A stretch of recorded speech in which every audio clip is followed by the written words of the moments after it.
घर का बंटवारा। अरे विनोद, तूने हलवाई को सारा सामान तो दे दिया है ना? अक्षय की शादी में कोई कमी नहीं रहनी चाहिए। आखिर सबसे छोटा भाई है तुम सबका। हाँ माँ, आप चिंता मत करो, मैं पूरा ध्यान रखूंगा। मंगल बेटा, तूने तो कहा था कि फूल का ऑर्डर दे दिया है, यहाँ तो फूल पहुँचे ही नहीं। अब क्या बहू की विदाई के बाद फूल आएंगे? माँ, मैंने अभी बात की है फूल वाले से, वो रास्ते में ही है। आप किशोर भैया से क्यों नहीं कहती कुछ करने को? किशोर पहले ही मेरे बताए काम कर रहा है। पास के सभी रिश्तेदारों और मोहल्ले वालों को कार्ड वही तो देकर आया था। रिसेप्शन के लिए हॉल भी उसी ने बुक किया था। टेंट कुर्सी वालों को भी तो वही देख रहा है। पर कई मोहल्ले वाले तो हमारे भरे पूरे परिवार से जलते भी हैं। उन्हें बुलाने की क्या जरूरत थी? बेटा, शादी ब्याह में तो बुलाना ही पड़ता है, नहीं तो लोग क्या कहेंगे। दादी दादी देखो ना, हलवाई अंकल हमें लड्डू नहीं दे रहे, आप इनको डांटो ना। अरे चैन सुख दे देना बच्चों को लड्डू, क्यों तंग कर रहा है इन्हें? बीबी जी, मैं कहाँ मना कर रहा हूँ, लेकिन लड्डू बनते ही ये बच्चे उठा उठा कर खा लेते हैं। अरे मैं तो इन्हें थाल में रख के परोस भी नहीं पा रहा। भागो, अब कोल्ड ड्रिंक पीने चलते हैं। भागो भागो, अब कोल्ड ड्रिंक पीने चलते हैं। जैसे कि आप देख रहे हैं, आज इस घर के सबसे छोटे बेटे अक्षय की शादी है। घर में बहुत चहल पहल है। कुलभूषण की बीवी कमला को फुर्सत ही नहीं है कामों से, लेकिन कुलभूषण और घर के बाकी लोग कहाँ हैं? आइए देखते हैं। अजी, आप यहाँ आराम से बैठकर गाने सुन रहे हो और घर में अभी तक इतने काम बचे हैं करने को। अरे भाई, मेरे सबसे छोटे बेटे की शादी है, इसके बाद तो मैं अब चिंता मुक्त हो ही जाऊंगा। और फिर घर में तुम हो, बेटे बहुएं हैं, तुम लोगों के होते हुए मैं क्यों काम करूं? मैं तो शान से बेटे की शादी में जाऊंगा तैयार होकर। अरे ठीक है, अब आप आराम ही कीजिए।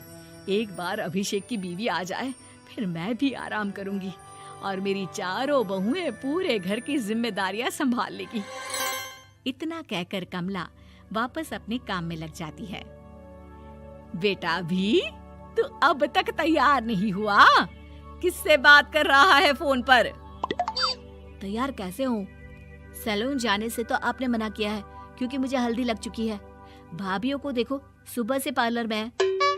अक्षय की शादी हो जाती है और नंदिता बहू बनकर घर आ जाती है, लेकिन इस घर की खुशियों को मानो किसी की नजर लग गई थी। नंदिता के आने के बाद आए दिन घर की शांति भंग होती रहती। अपने माँ बाप की इकलौती बेटी को इतने बड़े परिवार की जिम्मेदारियां कहाँ संभालनी थी? अभी देखो ना, मेरे हाथों की मेहंदी भी अभी नहीं उतरी है और तुम्हारी मम्मी ने मुझे घर के कामों में लगा दिया। मैंने सोचा था कि घर की सबसे छोटी बहू होने के कारण मुझे सब पलकों पर बिठा के रखेंगे, पर यहाँ तो पलक झपकने की भी फुर्सत नहीं मिलती। देखो नंदू, शादी के पहले ही मेरे घर वालों ने तुम्हें और तुम्हारे पेरेंट्स को बता दिया था कि मैं जॉइंट फैमिली में रहता हूँ, तो फिर अब ये शिकायत क्यों? और फिर तुमसे पहले मेरी भाभी भी तो आई थी शादी करके, उन्होंने तो कभी कुछ नहीं कहा। नंदिता तब तो चुप हो जाती है, लेकिन ऐसा बहुत दिनों तक नहीं चलता। अरे नंदिता, माँ बाबूजी की दवाई का टाइम हो गया है, उन्हें दवाई दी आओ और उसके बाद सबके लिए नाश्ता बना देना। पर भाभी, मैं तो अभी अपना फेवरेट सीरियल देख रही हूँ, प्लीज मेरी जगह आप कर लो ना ये काम। ठीक है, मैं तेरी जगह माँ बाबूजी को दवाई दे आती हूँ और नाश्ता बना लेती हूँ। तू मेरी जगह पूरे घर की डस्टिंग करके 5 बच्चों को स्कूल के लिए तैयार करके भेज देना और दोपहर का खाना बनाने के बाद कपड़े धोकर सुखा देना। उसके बाद हम दोनों मिलकर बाजार जाकर सब्जी ले आएंगे, फिर डिनर की तैयारी कर लेंगे और उसके बाद बस भाभी, मैं माँ बाबूजी को दवाई देकर सबके लिए नाश्ता बना देती हूँ।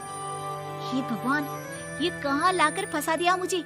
मेरे घर में तो गिनती की 8 रोटियाँ और 2 सब्जी बनती थी और नाश्ता निपट जाता था, यहाँ तो रोटियों का ढेर और सब्जियाँ बड़े बड़े पतीलों में बनानी पड़ती है। नाश्ता बनते बनते लंच का टाइम हो जाता है और लंच बनते बनते डिनर का। अभी मुझ में तुम्हारे पूरे परिवार का नखरा उठाने की और ताकत नहीं बची। मैं ऐसे नहीं रह सकती। अरे तो क्या चाहती हो तुम? मुझे अलग रहना है बस। तो ठीक है, हम कल ही शिफ्ट हो जाएंगे किराए के घर में। इतना बड़ा घर होते हुए हम किराए पे क्यों रहेंगे? ना जी ना, घर में ही दीवार खड़ी करो अपने हिस्से के आगे। घर के साथ साथ घर की खुशियों में भी दीवार खींच जाती है। ऐसे ही कई महीने बीत जाते हैं और नंदिता माँ बन जाती है। बच्चे के आने से अभिषेक के कंधों पर खर्चों का बोझ आ पड़ता है। अभिषेक का बोझ कम करने के लिए नंदिता भी पार्ट टाइम जॉब कर लेती है, लेकिन इससे उसके सर पर नौकरी, घर और बच्चे की जिम्मेदारी बढ़ जाती है। नंदिता, ये क्या है? तुमने घर भी ठीक से साफ नहीं किया, ना ही मेरे कपड़े धुले हैं। चिंटू के बाल भी कटवाने जाना था, देखो उसके बाल कितने बढ़ गए हैं। अरे करती क्या हो पूरा दिन तुम? मैं करती क्या हूँ? तुम्हारा नाश्ता और लंच बनाने के बाद चिंटू को डे केयर सेंटर पर छोड़कर आती हूँ, फिर खुद ऑफिस जाती हूँ।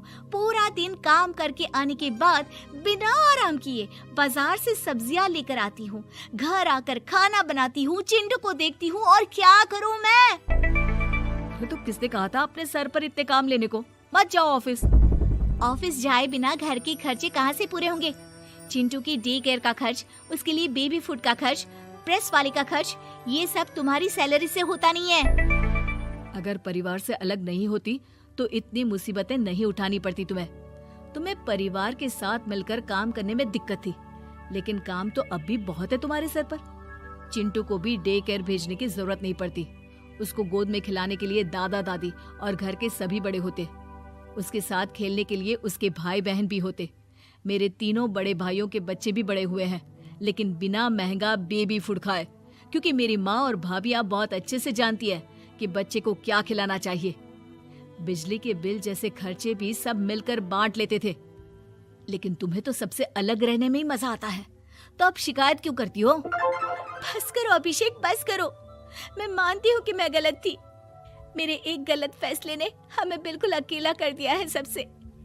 एक घर में होते हुए भी हम बाकी परिवार से अजनबियों की तरह रह रहे हैं। अभिषेक और नंदिता की सारी बातें घर के बाकी लोगों को सुनाई दे रही थी। तभी कमला बोल पड़ती है। अरे नंदिता बहू, किसने कहा कि तुम अकेले हो? तुम्हारा इतना भरा पूरा परिवार है ना तुम्हारे साथ। हम तो बस ये चाहते थे कि तुम अपनी गलती समझ जाओ।